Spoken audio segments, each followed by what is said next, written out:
それでは資本主義 We'd like to start the breakout session, Transformation of Capitalism and Well-Being. Thank you very much for joining us. Without further ado, well, as I said in my presentation, we have Yosuke Yasuda, Kohei Saito, Miho Ishii, and Kyoko Tominaga.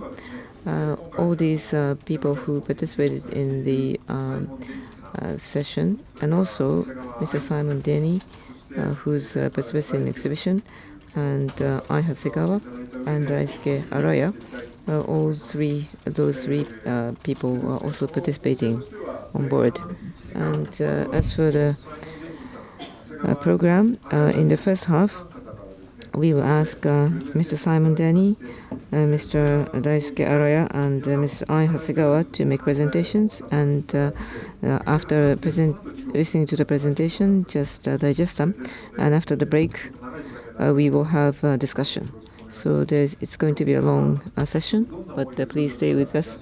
I'm not sure what are your thoughts in deciding to participating in this session, but in the second half, I'll be looking forward to hearing from your input as well. Considered. Thank you very much. So, Mr. Araya, please. I am Araya from Edogawa University. I am a philosopher, but as was in the case in the previous session and the session before that, the alternativism was mentioned, but I'm talking about well-being or happiness that is the alternative to capitalism. That's what I'm going to talk about. So it used to be that there was an illusion of capitalism bringing about well-being or happiness. There are various views, but it used to be said in the past tense. After the World War II, during the 35 years up to 1980, the economic growth actually made people's life rich, and infrastructure was being improved in a rapid pace. The people experienced that, and workers' wages kept going up, and they were able to feel the richness, affluence to afford the things that they can buy. That was quite enticing. So they thought that it was real that capitalism would bring about happiness. But if you just consider how the modern society had been formed, that special period of 35 years was very special, and it was possible because of the special condition. And I would like you to just refer to a different book for details, but just give you the brief framework. This is what I wrote in a book, but in simple terms, modern society is a confrontation of two different worlds. One is John Locke, what the modern society that John Locke described. So private ownership or private property was established, and this has led to Adam Smith and capitalism. And liberty or freedom in that sense is the free competition. So equality was assured at the starting point, but as a result, after various efforts, the results may not be equal. But the other is Jean-Jacques Rousseau. Rousseau's idea is that the Locke, he is opposed to Locke, and the modern society described that Locke has to be overcome. And in the result, equality of the result was the Rousseau's narrative. And more typically, the rights to society, including rights to live, and that was permitted, allowed after the World War II in the Weimar Constitution as an exception. And right to society was actually permitted and introduced as an exception, but generally speaking, it was after World War II. And so,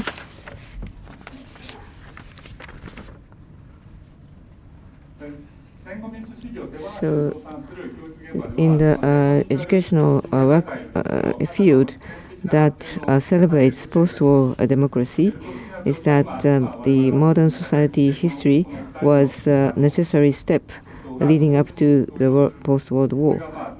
But during the 35 years, there was a miracle that Rousseau's world and Locke's world coexist. And we were describing the history from that perspective, but that was quite unique and special. And then, in what structure that was really formed, it was totally ignored. And this myth is now also being talked about, but in front of the reality that is presented by neoliberalism after the 1980s, I think this has become just an idealism. And then why did we come to this state? So there are various stages of history.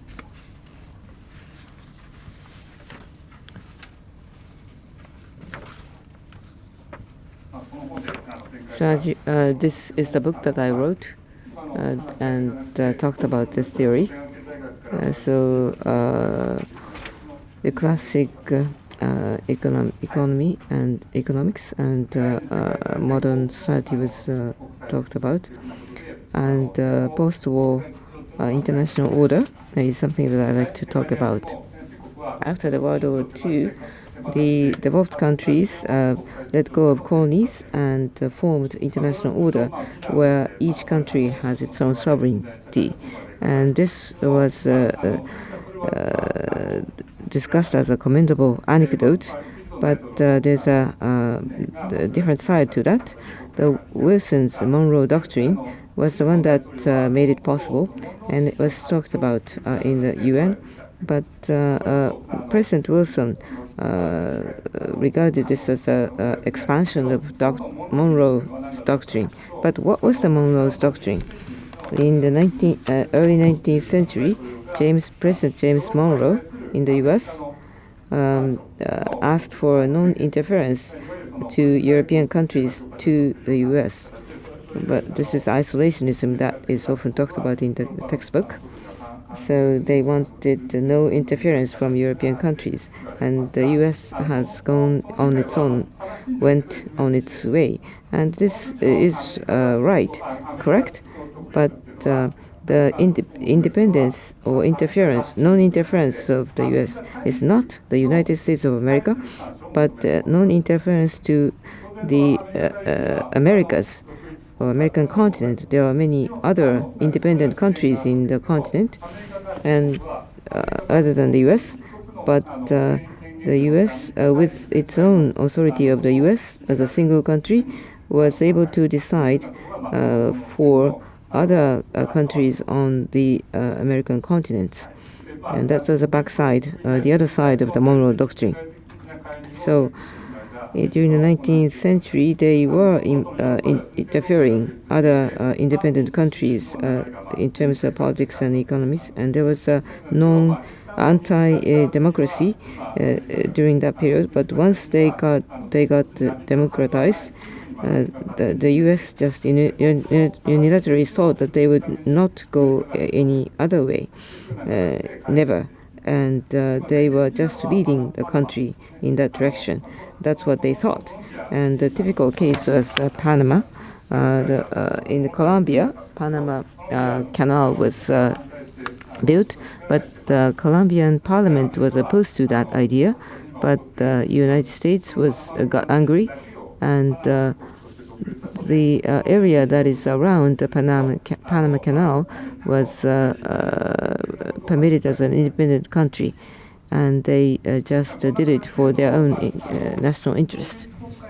So to the independent states or countries, not directly but indirectly, they had control over them. That was the other side of the Monroe Doctrine, and that was typically expressed in Theodore Roosevelt expansion of Monroe Doctrine.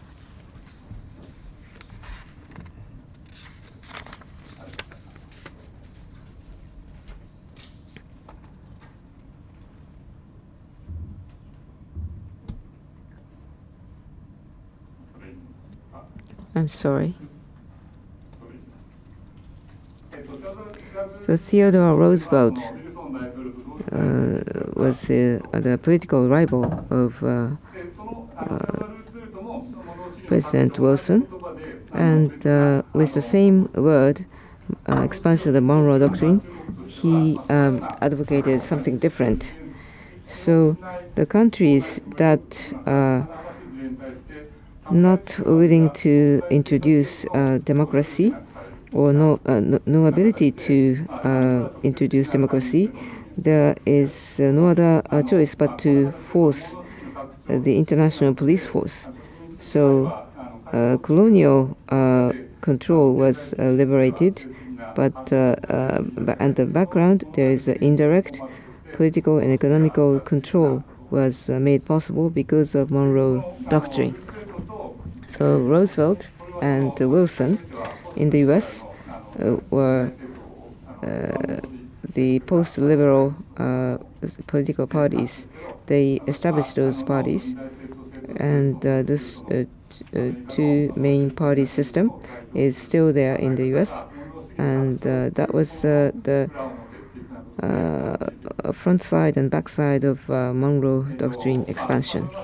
So to sum up, well, rather, I forgot to say this, but so direct intervention, which is the conservative expansion of Monroe Doctrine, and that could be Locke type ideology, but you have a peaceful relation.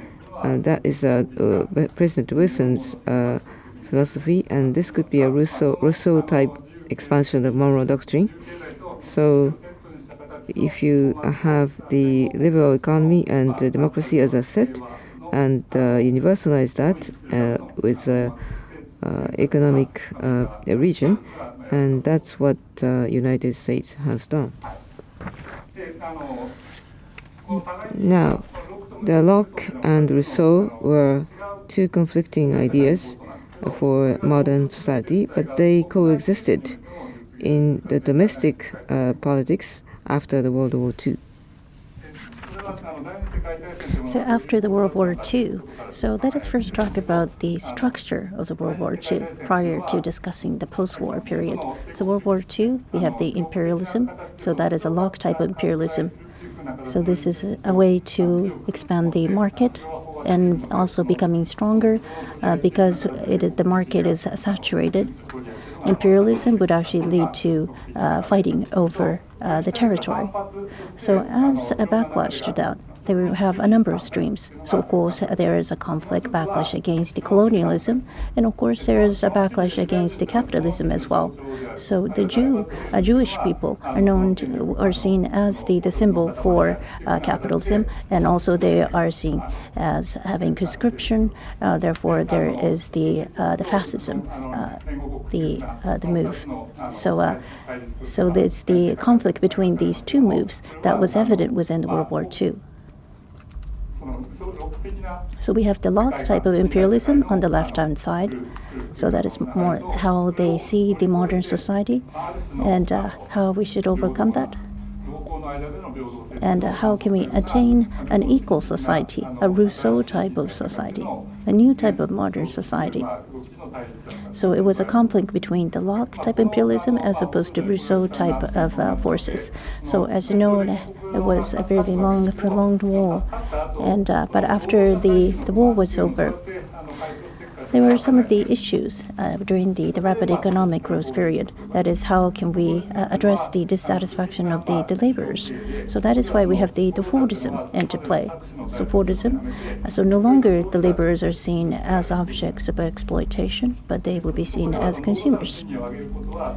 And also raising the wage of the laborers, workers, would not actually reduce the profit and the funds of the capitalists. Rather, it would expand the overall economy of society as a whole. So the higher the wages, the market would be invigorated, and therefore the society would be better. So that is why we have been able to attain the high economic growth within the society. Now, from the Keynesian perspective, the Keynesian economic policy was quite effective within this framework. So even if the government would to make borrowings and spend on public investment, in the end it would actually all pay off. So it is a fairly simple cycle, simple structure.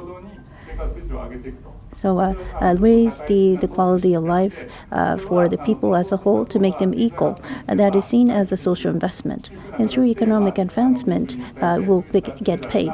So this sort of a liberal economic policy has been hugely supported by the people.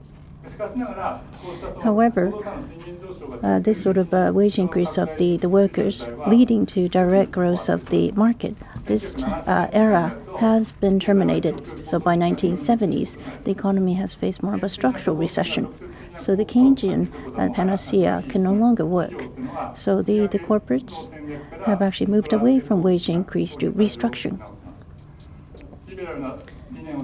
Even within the Democrats in the U.S., which is known to represent the liberal principles, neoliberalism has come into being.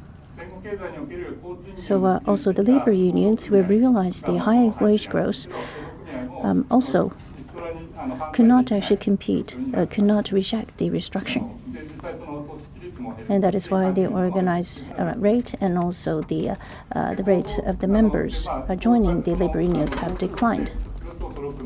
So Rousseau and Locke, the coexistence of this has led to high economic growth. But with the economy reaching its limit, they had to abandon. And in fact, 1980s onwards, this dialogue of liberalism has been seen as more of a morale for the elites only.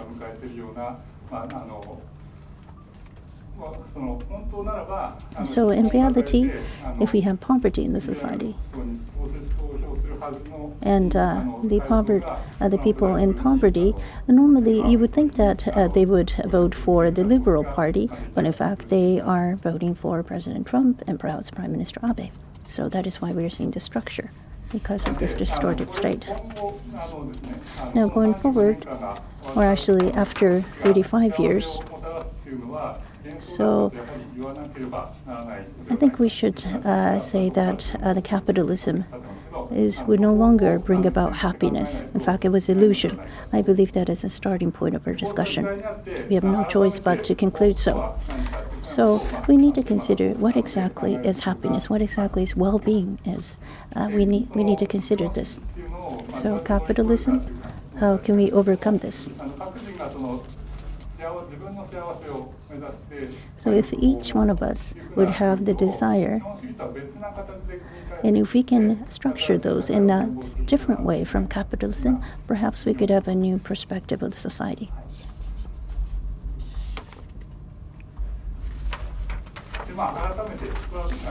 So, again, this is a very philosophical discussion. So I'd like to give a free hand in considering what exactly is philosophy. So we need to consider what is the state in which people would consider themselves as being happy, as being having good well-being. So I can recommend to you as a philosopher, that is to remove your framework as yourself, because the modern society is based on this concept of self, your own self. And this society is structured in such ways. So we are all our own individual. So by making efforts to make ourselves happy, that will lead to the society better. So that is more the concept of Adam Smith.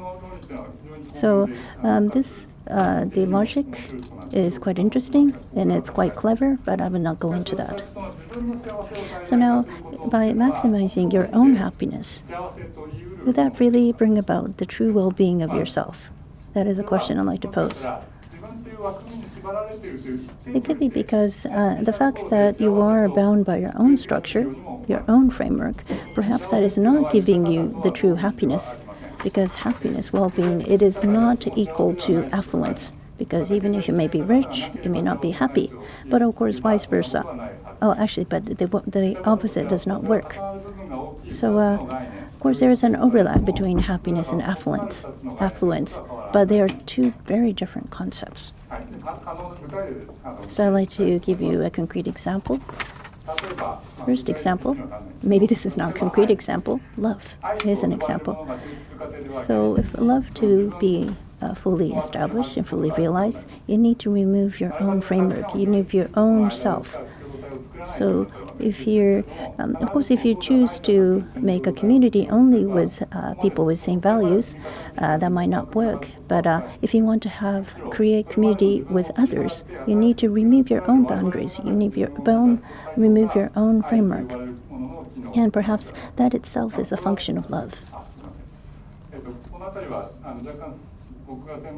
So this is my specialty in terms of spiritual analysis, but again, I will not go into details here, but that is just an example.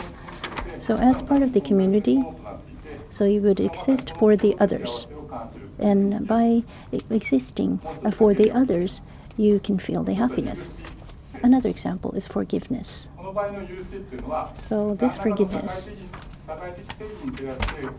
so you're not referring to certain justice, and you are not persuaded because of certain justice. That is not the forgiveness we're talking about, because this is not equated to happiness or well-being. So what is important from happiness? So it is a forgiveness to give to something that is completely unforgivable from a social justice perspective. And that if you were to give forgiveness, you would need to again remove your framework, your boundaries. Because having this sense of unforgiveness, you definitely have this consciousness of justice. So let's just say giving the claims, the compensation for the damage, you would like to receive those because you feel that you have been unjustly treated. Or you could be acting in such ways in order to realize the social justice. So in this case, you are trying to protect the community on behalf of the community of love. But in this case, when you want to remove your framework, your mindset, the forgiveness would also be realized. So this is a completely different domain, than having someone penalized. So, but if you can attempt to do so, you can go back to that zero, the starting point, and start to build the relationship again. So what is necessary in the post-capitalism society is this type of well-being, this type of happiness. So this is not, you might feel that this is overly abstract, but what I'd like to say to you, it is not just a conflict between the right and the left, or trying to surmount the religious doctrine. We are not trying to claim ourselves on certain justice. It is, we would like to overcome the conflict through forgiveness and try to structure community through love. So we can desire to have such state. And if we can desire to do so, then perhaps we can reorganize the society into a new, different direction. So in the previous session, we talked about whether the desire would disappear or not. So it was more of an enlightening of the Buddhism. I think that was the argument been made. But at this point, so there's nothing, you need nothing. It is, all you require is to remove your own boundary, your own framework, and that is all that is required of you. So, and if that becomes the object of your desire, perhaps we can change the society. So, just as a last note, so what does art have to play? What is the role of art? So art's role is to really invigorate the desire towards zero, to go to that state of zero. Thank you very much. じゃあお三方の So all the three presentations are now over. We'd like to take a break at this point. And I would like to take off my framework as a moderator and just looking forward to what kind of discussion we can have. So I will take a 15-minute break and come back at 45 minutes past. Thank you very much for the presentations. Once again, a big hand to all the presenters.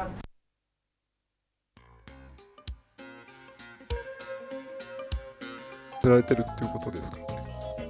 でもつい聞いちゃった、そういうふうに聞いちゃったんだけどはいはい、まあそれはね、それこそ議論ではい、あ、はい、じゃあ時間になりました。So it's time to resume the session. Let's dive into the second half. Without further ado, there are very informative and rich presentations made. And I'd like to ask each one of the panel members to give us their thoughts. Who is going to start? Professor Saito. So all the presentations seem to be totally disparate. I thought Maruyama-san's job is to summarize what they said, but I thought I would do this. What has been related to each other is that the world that we are in and the society that is totally different from the world where we in. We like to envision that rather than being limited to where we are, we would like to create something that's totally different as society. That is the desire, and that has been expressed in various ways, and especially as Ms. Hasegawa said, using new technologies, sexuality and gender and family, the norms can be liberated, and from the biological perspective, this is now being started to be changed. So how we should look at well-being and family and love. But if you use too much, the hierarchy and norm of the conventional wisdom could be strengthened. Like Peter Thiel, the PayPal founder, their libertarian idea is extreme case. They say that the Earth would be destroyed, and so they would leave the Earth to create a utopia. But the utopia is not accommodating everybody. They would just create their own world. So only those people who can afford can follow them, and they don't care anybody else. But Mr. Araya talked about the things that are not included in that. I am a left-wing person, so I'm totally in conflict with Professor Araya's view. But left-wing has lost the communism of Soviet Union. Then how the left-wing can come up with something that is alternative to capitalism and overcome this confrontation? Well, Professor Araya talked about let's get along each other. But maybe we should just clearly has a demarcation of different sides, but maybe the left-wing and liberalism can be restored with that, not just utopia, but human rights. Well, I was told that I'm conservative by Hasegawa-san, but maybe we should consider human nature and being human as well as we consider that. Well, you take the role of moderatorship as well. So, Yasuda-san, Professor Yasuda. Well, I'm not left-wing or leftist or liberal person, so I'm not that interested in the restoration of or revival of leftism. How many of you have participated in the morning session? So there were two questions about capitalism. So whether the capitalism will be kept permanently. So American capitalism and Chinese capitalism, which will become more prevalent? And the answers were quite surprising to me personally. But this session is also true. But when you use the word capitalism, there's no common definition. And under the Maruyama-san, in the capitalism under the desire, I was not sure what the capitalism means. And I went around and asked top runners, but different top runners said different things. And I actually made the factorization analysis. And what I think is that those three are the major factors for capitalism: the private ownership and the private assets. And the second one was mentioned in the morning, the profit motive. And then the third is market economy or using market. So those three may look similar, but they are different. For example, in the Chinese capitalism, the private companies are more motivated because of the profits, and they are more capitalistic than the Japanese companies. But the ownership is restricted in the state-owned companies as well, but also communist leaders are involved in the directors of private companies as well in China. So if you are you going to go to the American type or Chinese type, there are different layers. So there's a range of capitalism with the three factors, whether you are pure capitalism or closer to socialism. There are different options. So in the mechanism of capitalism, you can change that, or you can choose something that is fit to the country. But before we consider that, if we consider capitalism will be over or alternative to capitalism, that's too early. So I'm believing still capitalism. So how to curb the climate change and global warming, or inside the capitalism, how you can minimize the disparity. So in order to achieve those major goals, of course, something like game changer will be required, no doubt. But as we go through the game changer, there are several key factors. The first two presentations were common. The visualization of problems. What is the problem? You should make people understand what is problem. Then the actions will follow. Then once the people understand what the problem is, then the profit motive and market mechanism can be used to solve those problems. Or there are some factors that may not be solved only with the capitalism. So after all these discussions are over, you can talk about whether the capitalism should stay. And AR was used to show the birds that are extinct, threatened to extinct, in Simon's presentation. But that makes us a sense of guilty. And but this is just what occurred to me. But for example, the animals, if you are guilty of animals being extinct, then what about mankind's extinction? Whether you would move up or down the extinction of mankind, what you are now doing could improve or worsen the probability of survival of the mankind. So extinction rate could be raised or lowered. So what I am doing may be economic, but maybe something quite wrong in terms of reducing the life of mankind. So, and also what was interesting about Hasegawa-san is the shared baby. So at a glance, it could be like cutting-edge technologies and breakthrough technologies, but perhaps maybe the origin of mankind is a shared baby. Nuclear families are just a recent phenomenon. The people in a group were raising a child, and sometimes there are many babies whose parents are unknown, and that's why the group of people in the community can raise a child together.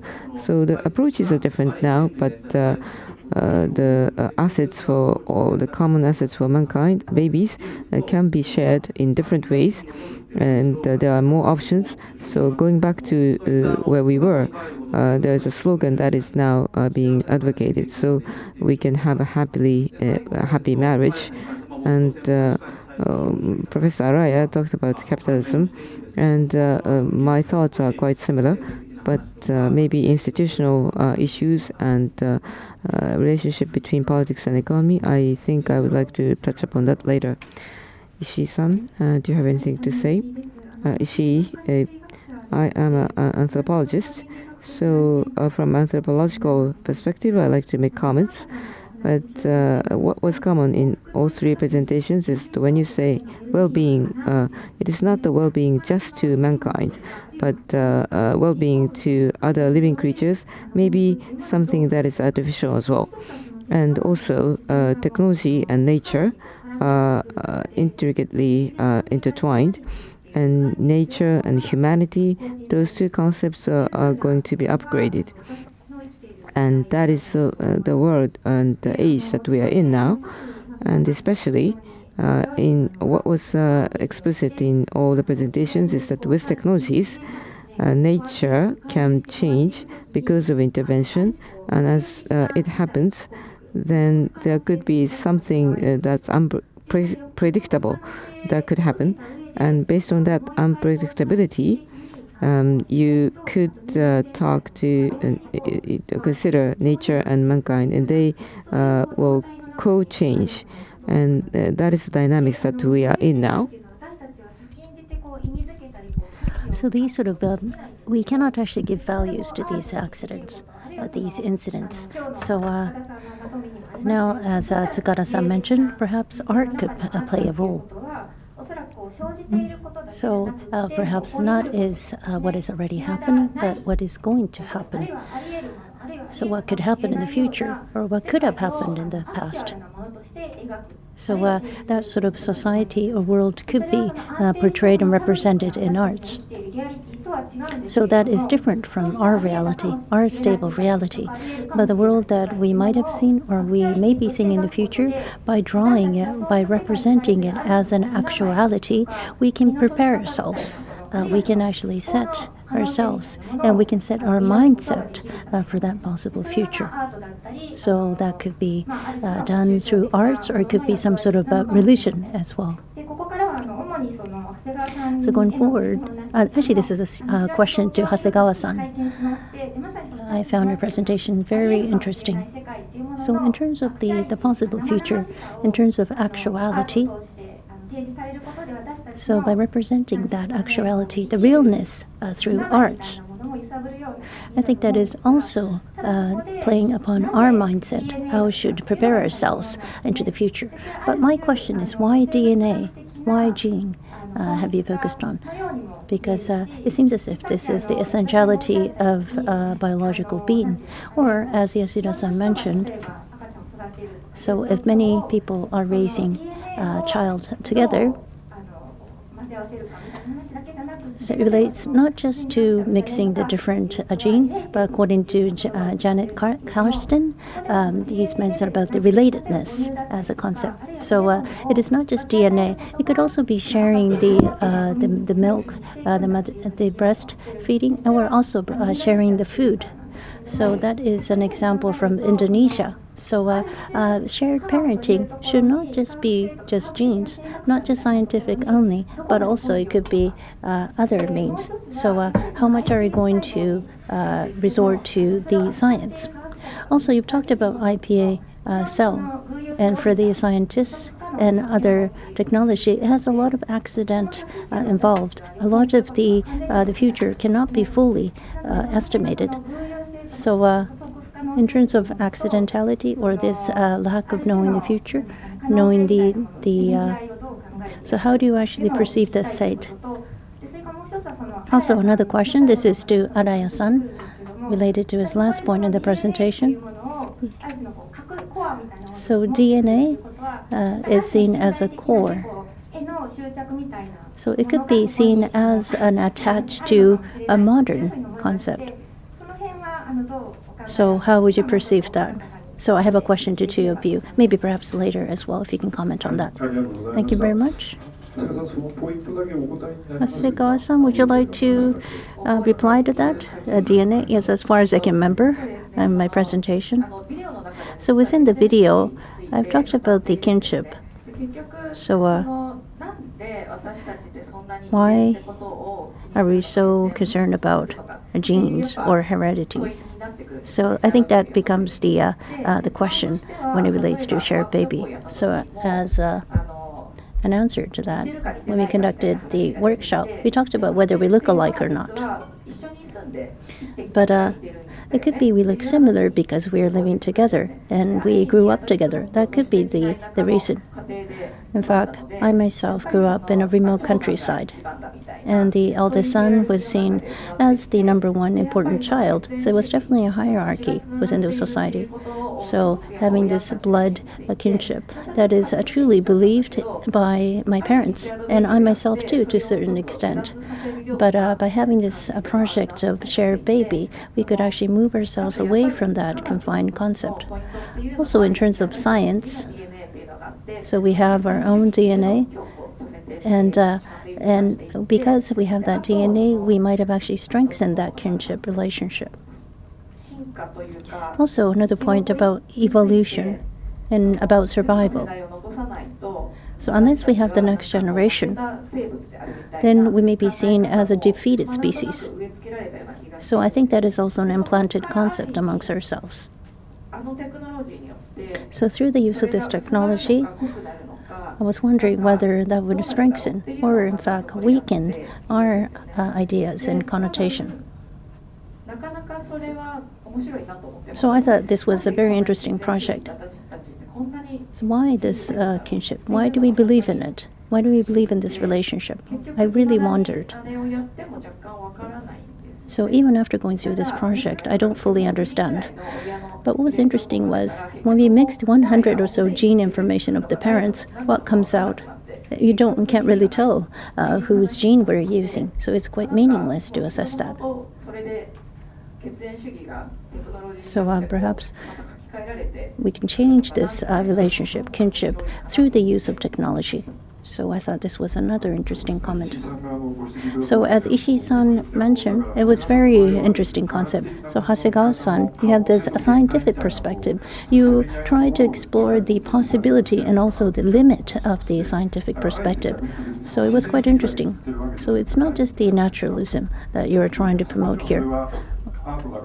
So of course, you are providing the arts, so the viewers are bound to have different views. But unless you have sort of a tension between those two concepts, it will no longer exist as a form of art. So Araya-san, would you also like to comment on that? Or maybe afterwards? Okay. Oh, I would comment on that in a couple points. Maybe later then. Maybe later because we have another point. So Tominaga-san, please.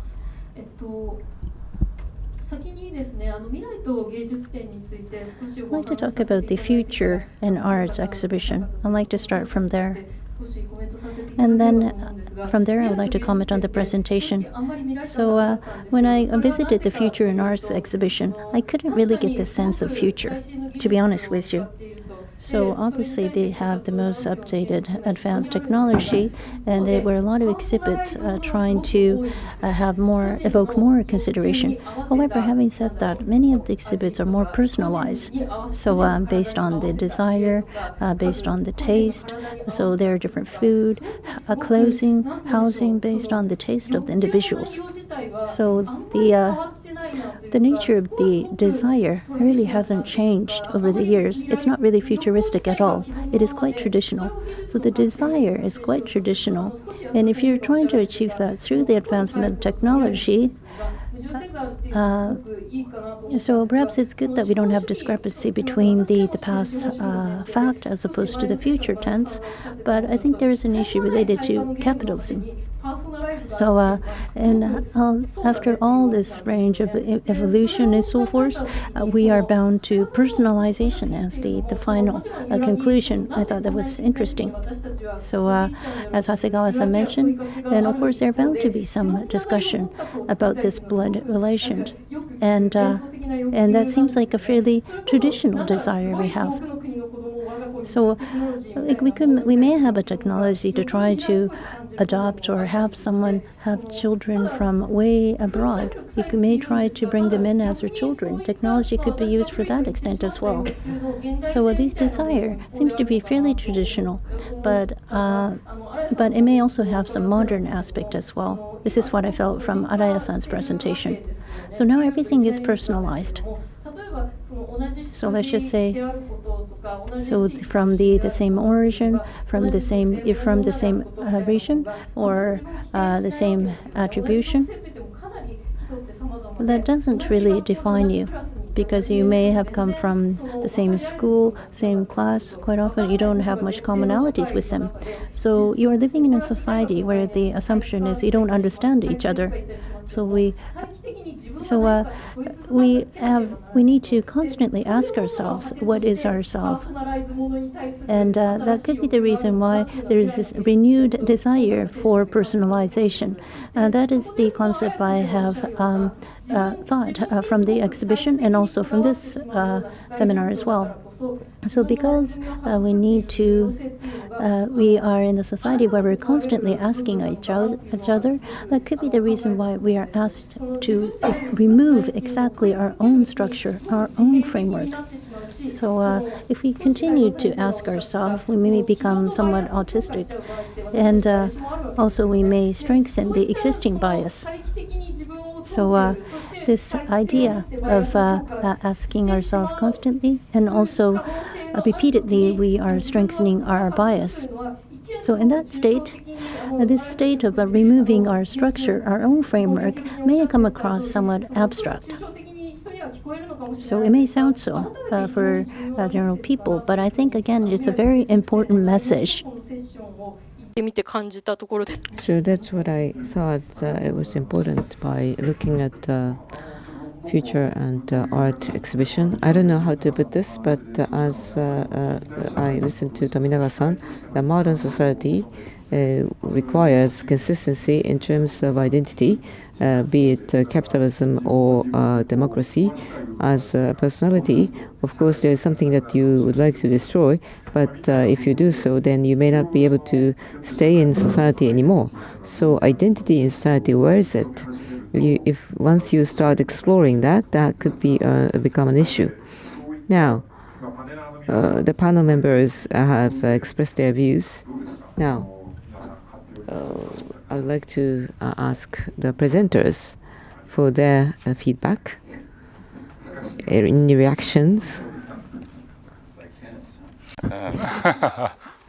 Well, thank you for your reactions, and thank you for including me in this discussion. I realize there's maybe a little bit more difficulty with language, so I will keep mine short. But I would essentially agree with your presentation that a lot of the thesis of the exhibition, particularly, maybe not so straightforward in this session, but I agree with you on the exhibition, that it's a kind of a positivist, modernist view on kind of like moving the world forward using technologies, which I think is definitely important to question in a forum like this. And I think you're raising the question of biological determinism being the main factor incentivizing kinship is also something to question, because maybe that relates back to the first slide that I presented, where it's important to get away from biological determinism, because that's also the same thing that leads to decisions based on, like, I will work with and am comfortable with and care about people that look like me, but I'm not interested in people who don't look like me. I don't think this is the question you're asking, but it is a danger of going with a biological framework on asking these questions, right? Which is maybe exactly the point also of your presentation. But yeah, so thank you for those presentations. Thank you very much. So what amongst the things that you said, the modernist was mentioned, but what has been the common thread of what has been said is that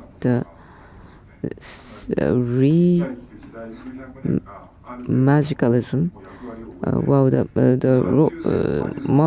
modernism has finished its role, so we have become a civilized society. So maybe we should go back to the age of magic, or the democracy just produces the rules, and capitalism just force you to do something more. And then 60% of the people said the next to the capitalism in the morning, but maybe we should have more discussion on this. The black card, the recurrence of the black card. Well, in the economics, what may be equivalent to that is the measurement of happiness or well-being. So the utility is equivalent to happiness in economics, and utilitarianism used to be there. So in terms of utility, well, to some extent you can measure. If utility is 20 compared to 10, then you will be doubly happy, and or double the happier. So this was the concept that was used as leading to happiness. And of course there are criticism. You cannot see that. It cannot be visualized. And it was not fit to empirical theory. Well, scientifically you have to be able to see, and you cannot measure. So based on the concept of utility, is that something that will be the foundation of economics? Of course there was a backlash from the scientists. So then we say that you don't have to measure happiness or well-being. Then you change the style of thinking. And I will skip the details because they are too technical. But the mainstream of economics still is the selection mechanism of consumers and corporations' behavior. They are all visualized, and there are something that can be seen. So maybe you can explain the phenomenon of economics without using the utility. Then, but there are some drawbacks to that, because you would limit yourself to your own framework. Or what is the better choice if you consider that? So you would be overly dependent on economic measures. If you have more income, then you can have more choices to be able to buy. And that is regarded as good in economics. But if there are more choices to the individuals, of course, things will be improved, because if you don't like them, then you don't have to choose them. So that's the theory. But then what is the recurrence of magic cards? So the behavioral economics has been emerging again. And in the behavioral economics, well-being and happiness can be measured based on a questionnaire survey. You can actually have a numerical results or survey. And that may be what Maruyama-san said. This may be a positive way of relooking this, or the resurgence of magic card. The economics has become a shining art, but then it is now quite a muddy science. And then the visualization of well-being, whether or not if you are happy, but you can actually gather the parameters to measure happiness, and then with those, whether you can identify what would be the happiness to individuals, or you can visualize numbers. You could become the slave of the numbers as well. But so, Araya-san, a very interesting talk. I have to follow what has been said and also accept what has been said. The definition of capitalism has been factorized into various parts, and they are not monolithic. But as a philosopher, well, if you consider the historical background, I think this is a philosophy. Capitalism is one way of looking at society based on the Adam Smith philosophy, and this is probably the making society a magic.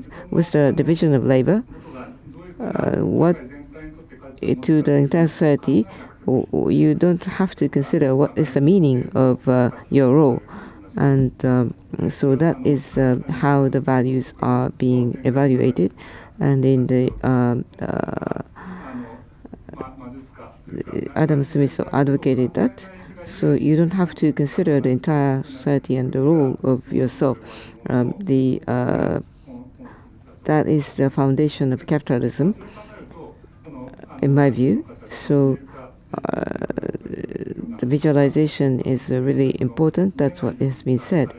Or making it invisible will be serving as a blinding, and that could make it possible to exploit somebody. And so that is what is happening, and that is the factors of uncertainty. So you make things visible one at a time, then you may be able to bring about changes. And the magic art, well, in ideal manner, you went to the extreme of liberalism, but the liberalism is now criticized, and then the capitalism in the raw form, in its raw form, may be presenting itself as a form of magic arts. And of course, there is on the opposite extreme as well, and the existing framework and new framework. Of course, there is a confrontation between these two, but currently, liberalism is declining, becomes less convincing, and there are clear reasons for that. So from the liberalism point of view, we don't really self-reflect as to what they have done wrong. So also I think we rely too much on being just. And we fail to assess how did we fail and in our past behavior, in our past thoughts. So in fact, maybe they were not willing to listen right from the start. And the media. So if you're the left wing was in the U.S., perhaps 80% or maybe less of the population have interest in climate change. But if it's the right winger, that comes down to 40%. So those who host the Tea Party, and perhaps 20% of the population would perceive that climate change would have a meaningful impact on us. So the media itself is completely divided. So media is not playing the role that they should. And that is why it is leading to many, many issues. And so we may have this axis of we have a different conflicts, but it is not having that persuasiveness as they used to. So we need to reach out. We need to have something that would reach out to the right wings. So those who pursue the economic interest. Maybe we need to have something that we need to appeal to their desire, so they would feel that they need to change internally. Interesting. Any comments or opinions related to that? So you've talked about right wing, Araya-san, but I would like to kind of go beyond that framework, not the right wing or the left wing, because of course we have some Mr. Hori that he is a very interesting character. He would actually make some interesting comment on the program, but I think what is important here is Hasegawa-san mentioned in the presentation, and Saito-san really concluded that, summarized that. So maybe that we're looking for subliminary, looking for something completely different, but we cannot have a direct connection to that state. That could be the reason why we are in such predicament. So that is why Joker is a huge hit. And as Araya-san mentioned, some of the keywords that he's mentioned, so going back to zero, so this desire to go back to zero. And so art could actually provide us with that.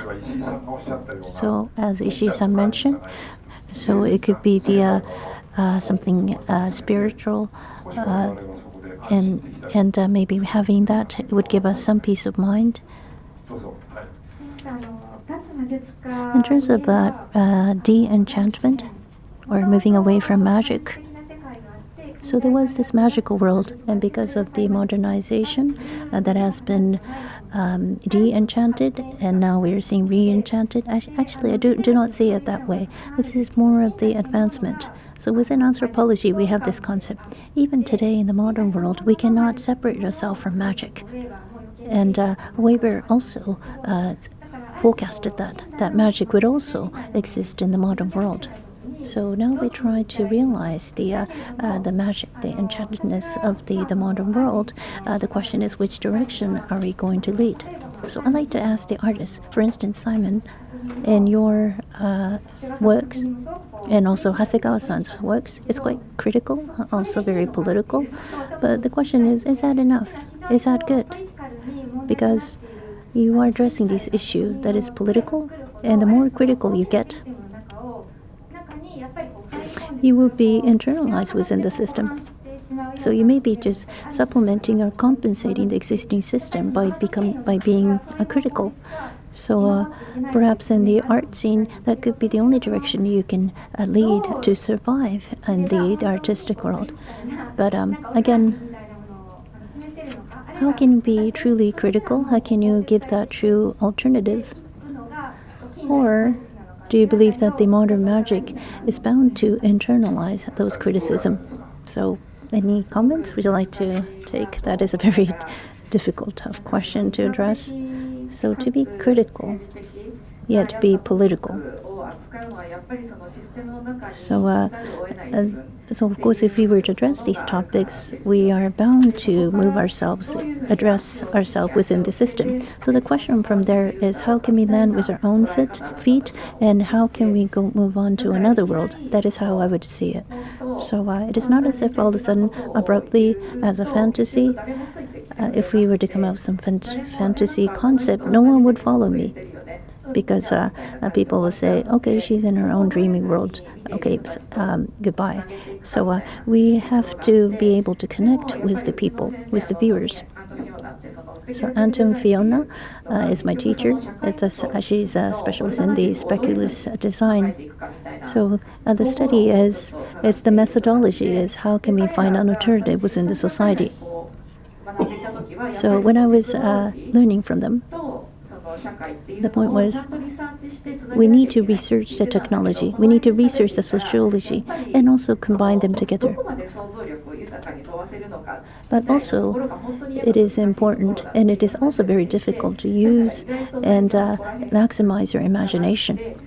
So it is very difficult. So maybe we need to have cultural anthropology. We need to listen to people with different sort of value system, so we can truly make that connection.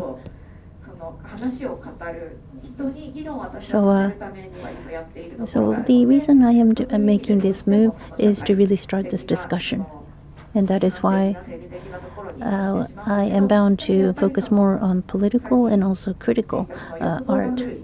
But again, we talked about this desire towards the future is actually based on conventional desire. I think that was the point raised. It's just a different version of desire. Maybe we haven't quite evolved in terms of the desire. I agree with that point as well. But of course, if we focus on that too much, nobody would actually follow us. So as an artist going forward, the question is, how far are we willing to go, and how can we use our imagination, and how can we appeal to the imagination of the people so they would follow us and they can start to think of our artwork as their own beings. I think it's a very good challenge and question that you ask, and it's a question that I ask myself all the time. I think I would say two things beside that. What I have been able to do and what I think it's possible for me to do as an artist is not to propose something that's outside of the system, but more to distill some of the problems that exist within a system. And I think those distillations can also become a moment of seeing something beautiful in the distillation. So also work that I like, artworks that inspire me when I look back at art history are things that describe their present in a way that nothing else kind of does. So that's my goal as an artist. That's not outside of the system. That's not challenging the system as such. But it's asking the right questions to kind of imagine the system and frame the system that we're in. Another point I would say to your to the question of magic and imagining and enchantment, these kinds of questions. I think that actually this is one of the dangers of the types of economic systems that we're all talking about, is the notion that we can quantify everything. And, the capitalism's answer is always, okay, what can we measure it? If we can't measure it, we can't address it. And perhaps that's what you guys were hinting at before. We need to find a way, I think, to address and take into account things that we don't understand, and the possibility that we don't understand a priori before suggesting solutions. I think one of the reasons why we're in a space of climate emergency and other emergencies is because systems were designed assuming that we knew everything about what we were doing. And I think there's something in quantification and in raising data and what can be measured as the most important lever that actually obscures things that we don't understand. So I would like to call for an embrace of things that we don't understand as well.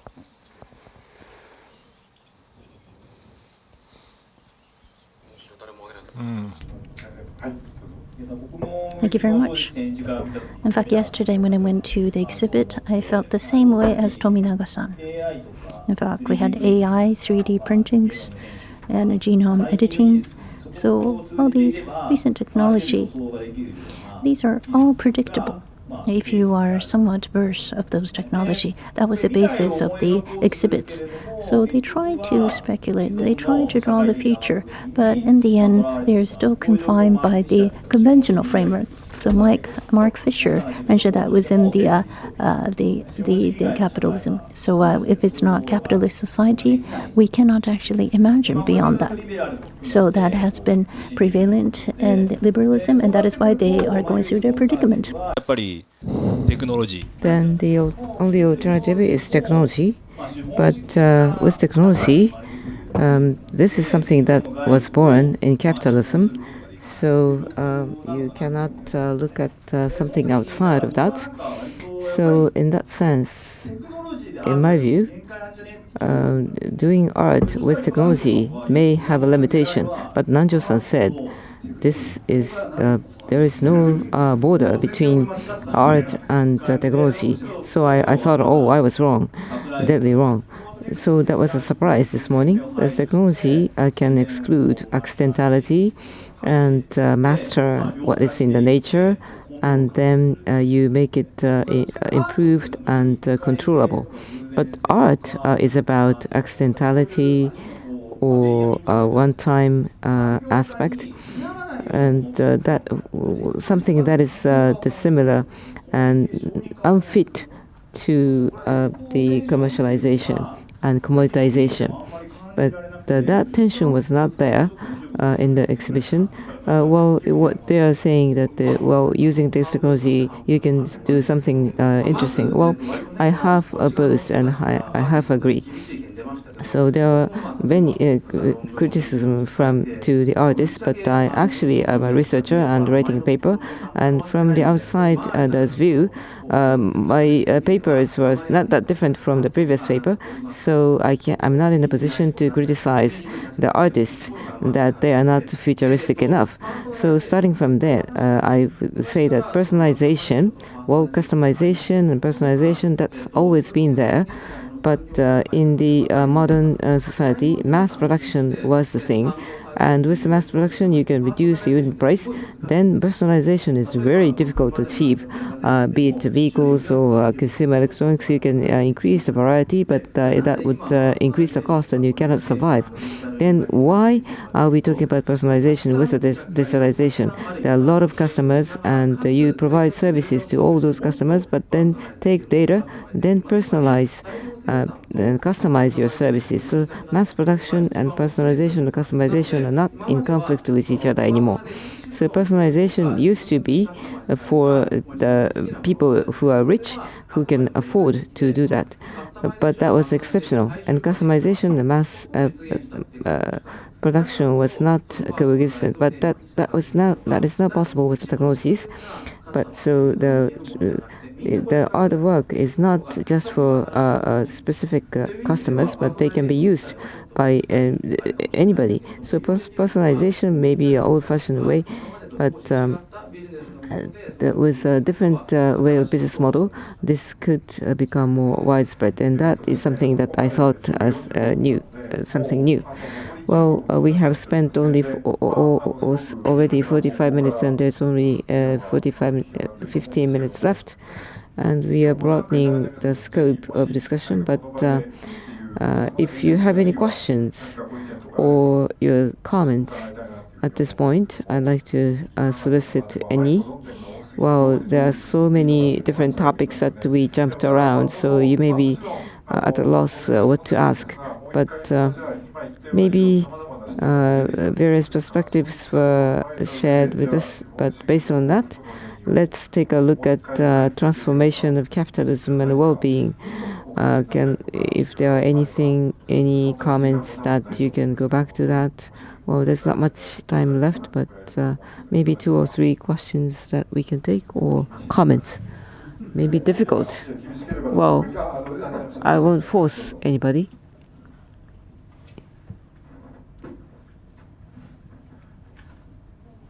Thank you very much. I am Asako Matsumura. Very interesting and valuable discussions. There are various perspectives and discussion points, and gave me foods of thoughts. But there are 2 or 3 comments. Whether we are happy or not, well-being and happiness, those keywords are mentioned many times. And on my personal note, this is not something that can be measured, and definitions are difficult. So whether you are happy or not, the sense of happiness is more important than whether you are happy or not. All the time, if you're in a position to be able to have the sense of happiness, maybe you should focus on that. That's my thought. And also, you're talking about leftist and rightist. But what sort of a category are you talking about? I'm not so sure. So not this dichotism, or you may be able to consider this trifurcation rather than bifurcation. My metaphor may be a bit immature, but pop unit in tech, the perfume, a group called Perfume. You can be leftist or rightist. So what I wondered about is that if 3 people are facing each other or get together, and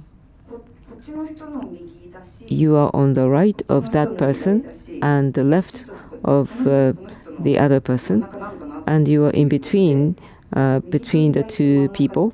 So everybody could be right in the right or left or in the middle. That's what I thought. So that is about relationship. So all that matters is just a relationship at that particular moment. And so I thought it would be a good idea if you can change in the perspective in that way. Thank you. Anybody else? Yes.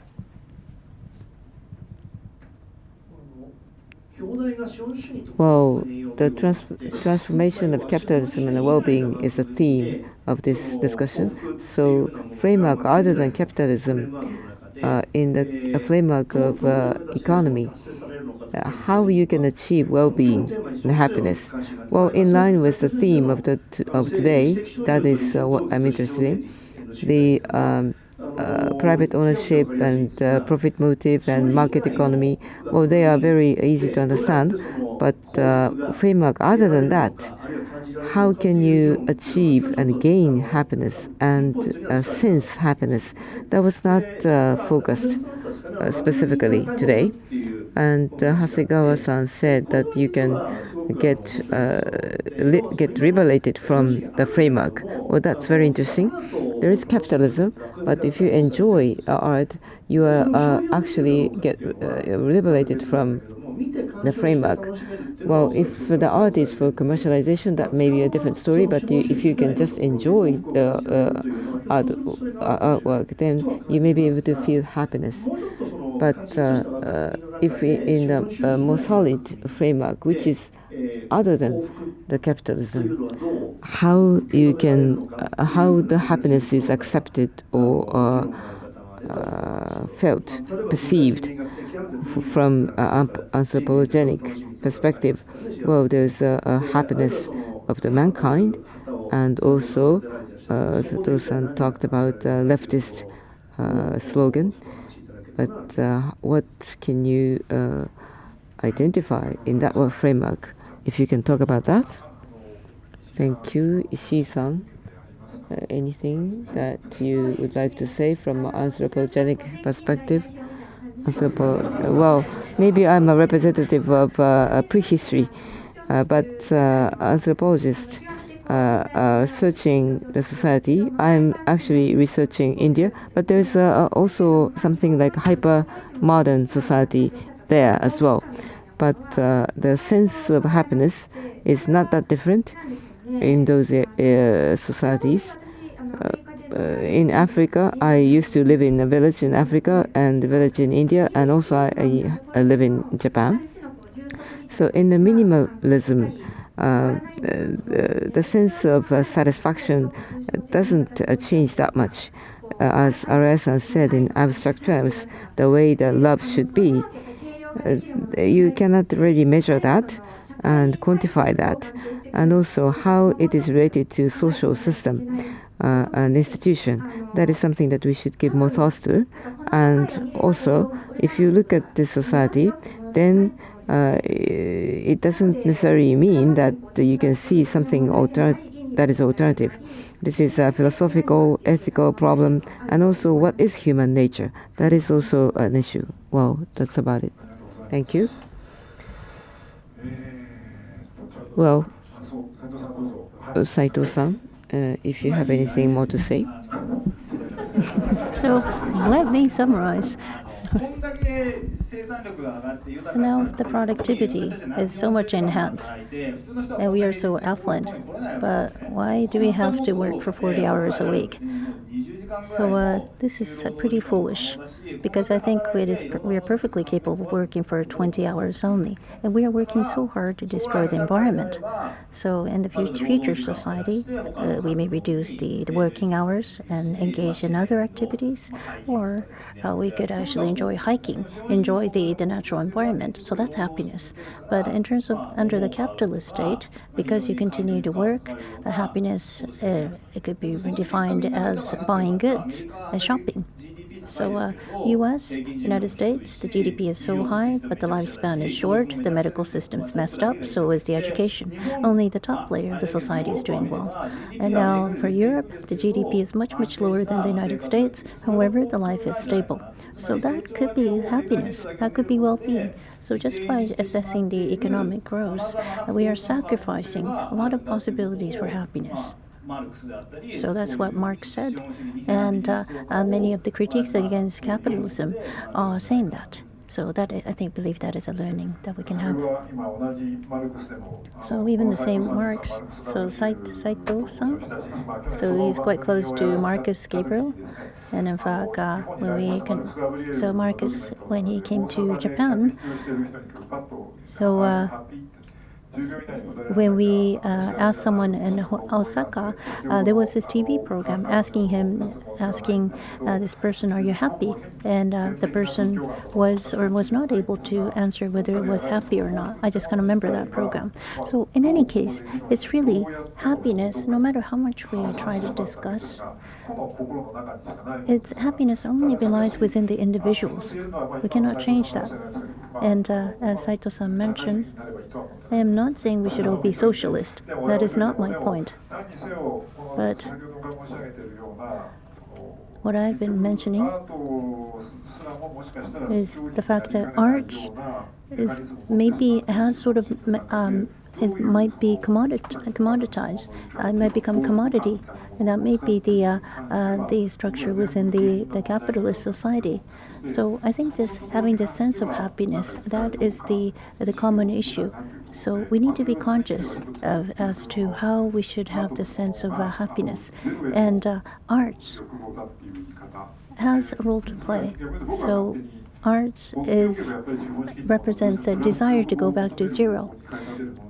It could be one way to look at that, because I heard that capitalism is it is a desire to grow all the time, not to revert back to zero. So, but in any case, because we are in the capitalist society, we are confined by the time, and we only have 5 minutes. Apologies for that.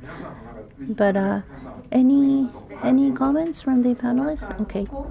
So in terms of happiness or well-being, you don't have to count the happiness as such, because if you're not happy, and then you are unhappy. You are so if you're not happy, that doesn't necessarily mean you are unhappy. So I think it is important to reduce the amount of pain, and I think that is important.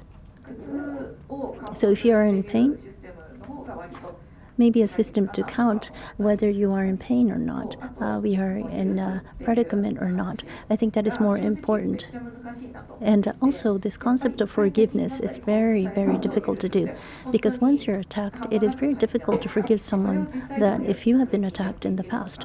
So I'd like to know if there's any wisdom in trying to have that capability of forgiveness. So at this point, we haven't really been talking about this topic, but I'd like to raise this as its point. So in terms of happiness, the sense of happiness, there are different ways to address this.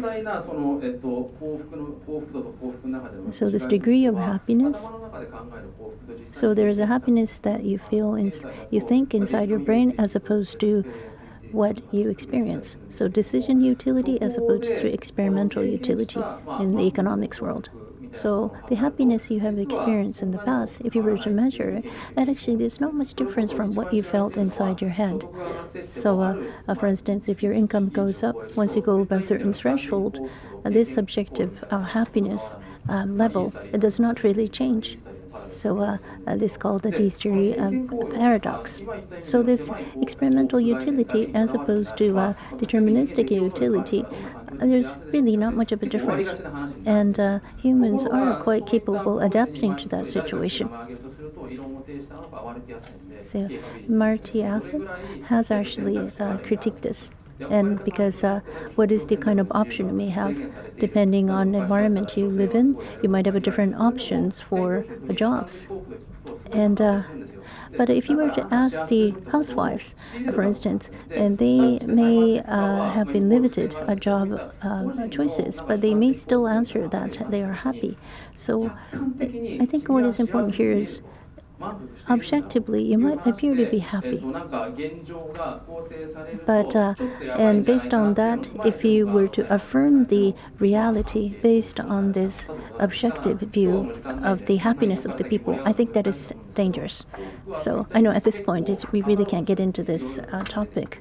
But when we attempt to measure happiness, we are bound to see various issues, various problems. And also there are different ways to assess the level of happiness. We are running out of time, but any final comments from anyone? Just to go back a little. So, and the Araya-san and Saito-san and Ishii-san, and also Simon as well. So in terms of Saito-san, you've mentioned how the liberalism hasn't learned. They are just playing on the gestants. So we need to have some way to address the right wings. So I think that is a critique to the socialist movement. And also Ishii-san, Simon-san, and also to the artists. So because you're being political and critical, you might be internalized into the society. The point I'd like to mention is the people who would listen. The people are the one who feel that you are just leveraging, forcing on the gestants. So who feels critical, who feels political is actually up to the audience, up to the viewers.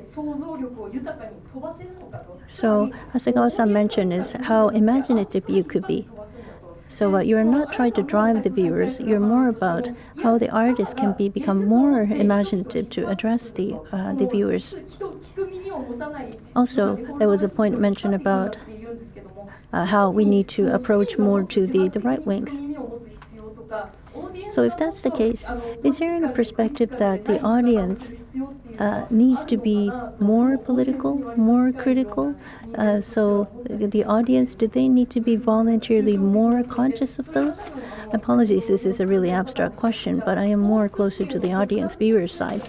So rather than deciding on happiness from a top-down basis, you've mentioned about the importance of the sense of happiness, but it may lead to that discussion. What would you say about that?